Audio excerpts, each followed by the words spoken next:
Glory house ministries में आपका स्वागत है। आज जिस विषय में हम बात करेंगे वो है यीशु के पीछे चलने का अर्थ क्या है।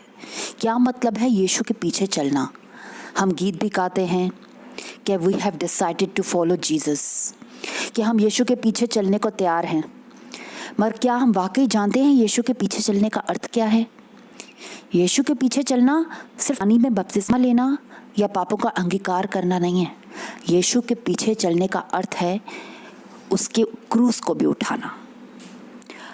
अगर आप यीशु के पीछे चल रहे हैं और आप ये सोच रहे हैं कि अब हमने यीशु को एक्सेप्ट कर लिया, अब ज़िंदगी में सब कुछ अच्छा होगा, कोई प्रॉब्लम नहीं आएगी, तो दोस्तों मेरे ख्याल से आपको फिर यीशु के पीछे चलने का अर्थ नहीं पता।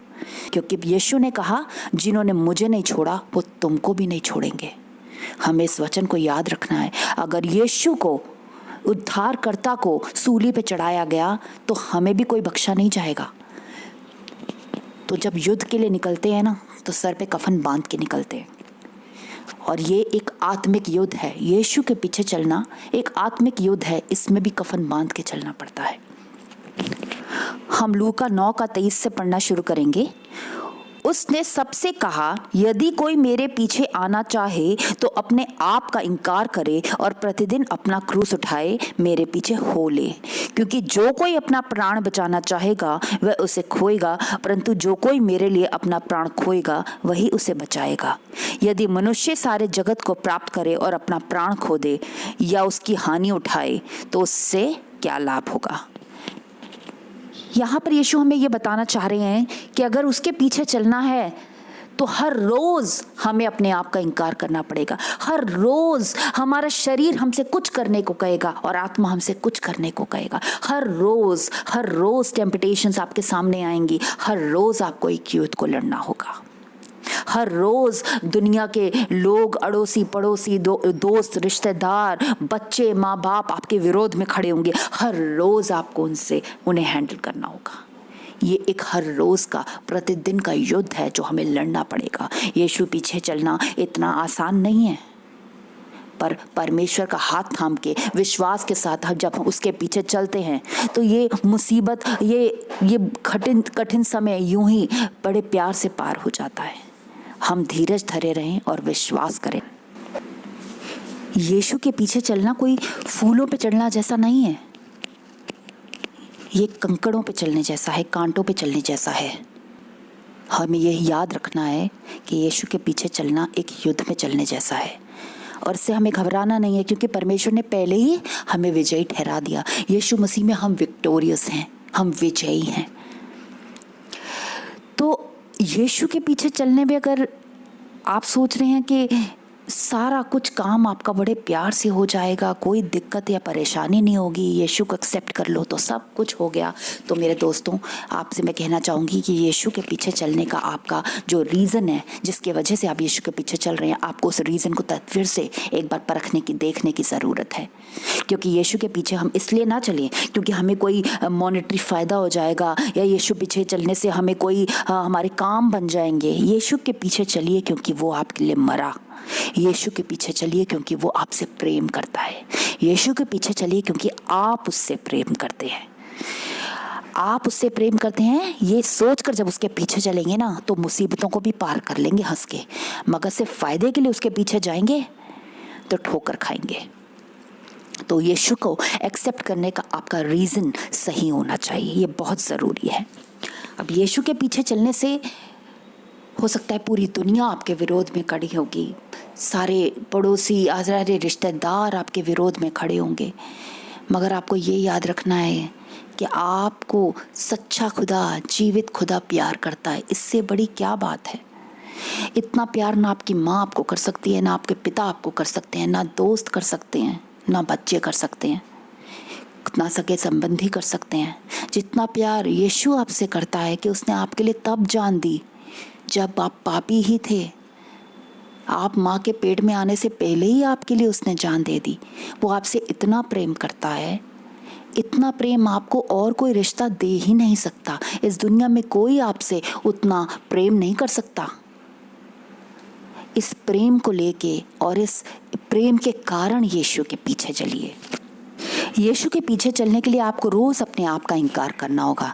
यानी हर रोज आपके सामने टेम्पटेशंस आएगी, हर रोज आपका शरीर पाप करना चाहेगा, हर रोज किसी न किसी फायदे के लिए आप झूठ बोलना चाहेंगे, पर आपको अपने आप को रोकना होगा, आपको ये युद्ध लड़ना होगा। पौलुस ने कहा, मैं हर रोज अपने आप को मारता और कूटता हूँ। लिटरली मारना और कूटना नहीं है, आपको अपनी इच्छाओं को मारना और कूटना है।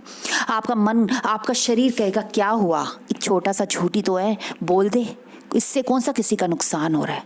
और यही आत्मा कहती है, झूठ ना बोल।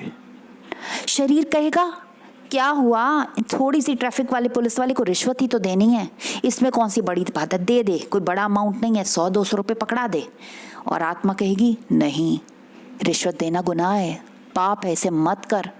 शरीर कहेगा क्या हुआ, अगर थोड़ा सा मैंने एडल्ट मूवी देख ली तो किया थोड़ी है पाप, शरीर से तो पाप नहीं किया ना, एक मैगजीन में कवर पेज ही तो देखा है, एक गलत तस्वीर ही तो देखी है, बैठ के खाली सोच ही तो रहा हूँ, करा तो नहीं। पर आत्मा आपको याद दिलाएगी कि वचन कहता है, तूने सोच भी लिया तो पाप कर दिया।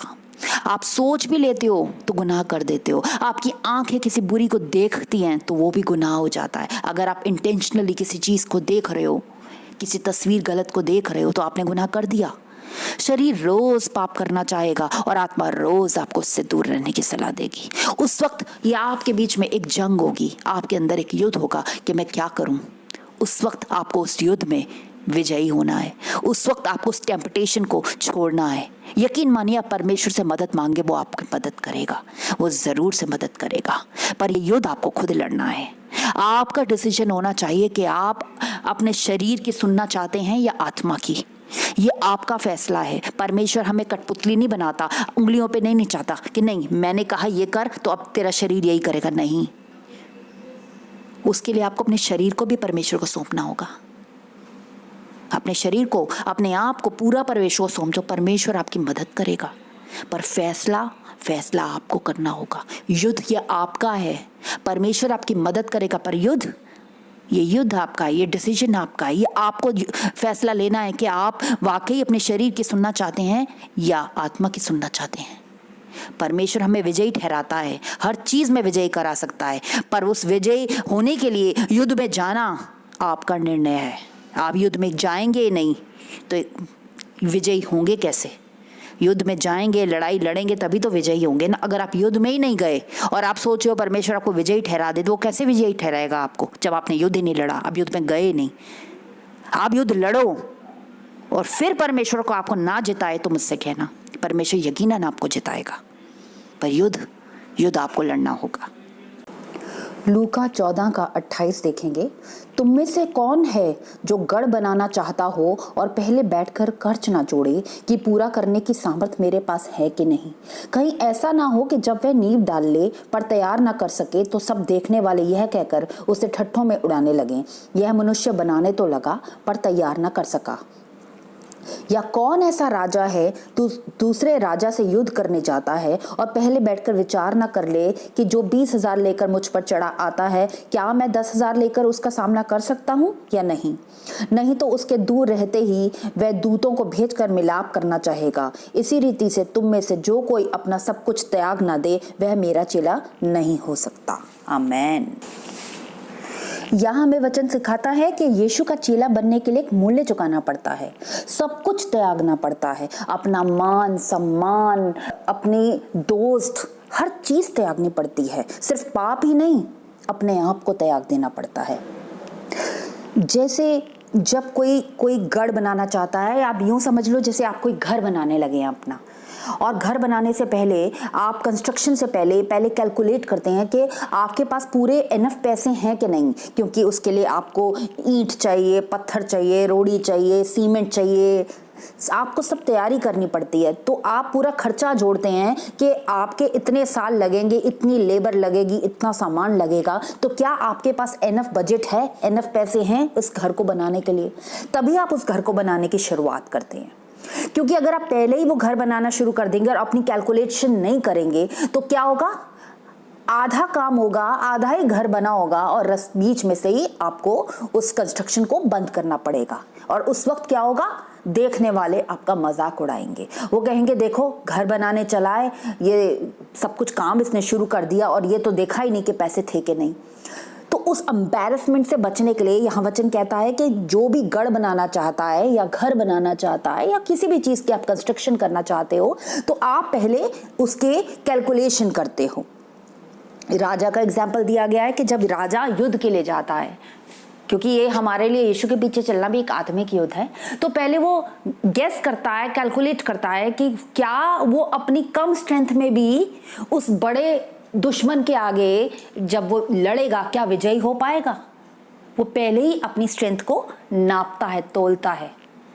ऐसे ही हमको भी यही कैलकुलेशन करनी है, ये डिसीजन लेने से पहले कि क्या हम यीशु के पीछे चलने को तैयार हैं, क्या हम अपना मान सम्मान त्यागने को तैयार हैं।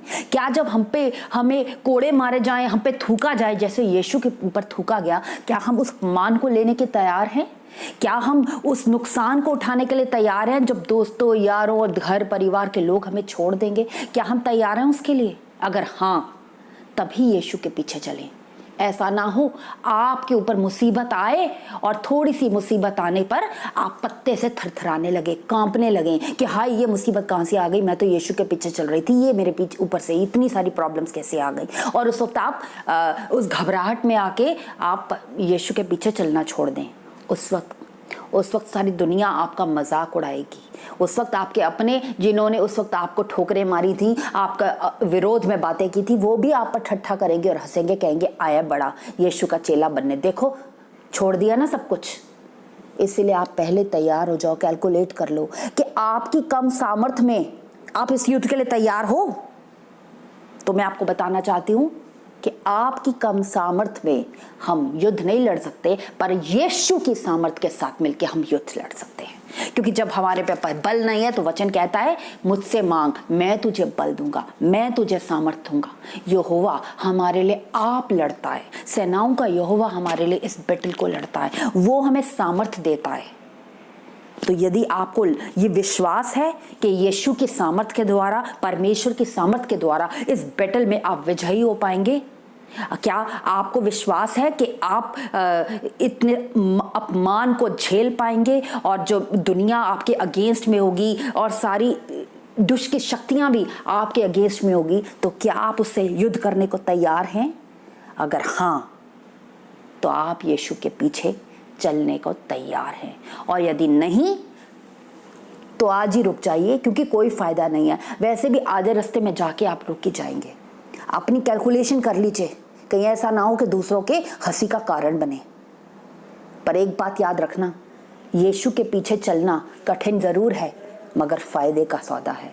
यीशु के पीछे चलना आपको जरूर लगेगा कि आप एक तूफान को पार कर रहे हैं, पर ये बात भी आपको याद रखनी है, उस तूफान में से पार कराने वाला भी यीशु ही है। वही हमारा हाथ थामकर हमें उस तूफान में से पार करा सकता है।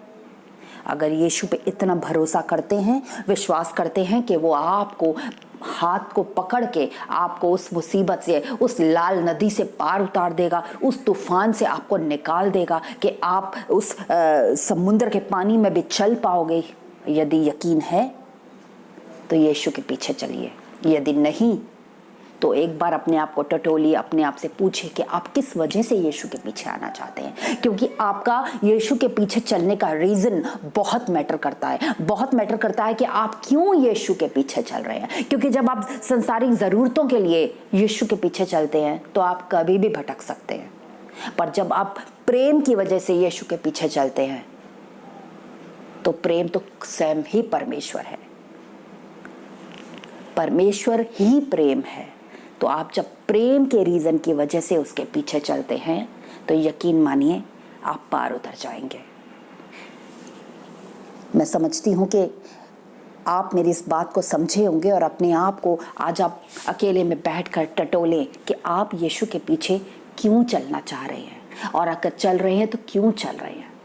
अपने आप को टटोलिए, एनालाइज कीजिए, क्योंकि ये डिसीजन एक लाइफ टर्निंग डिसीजन है।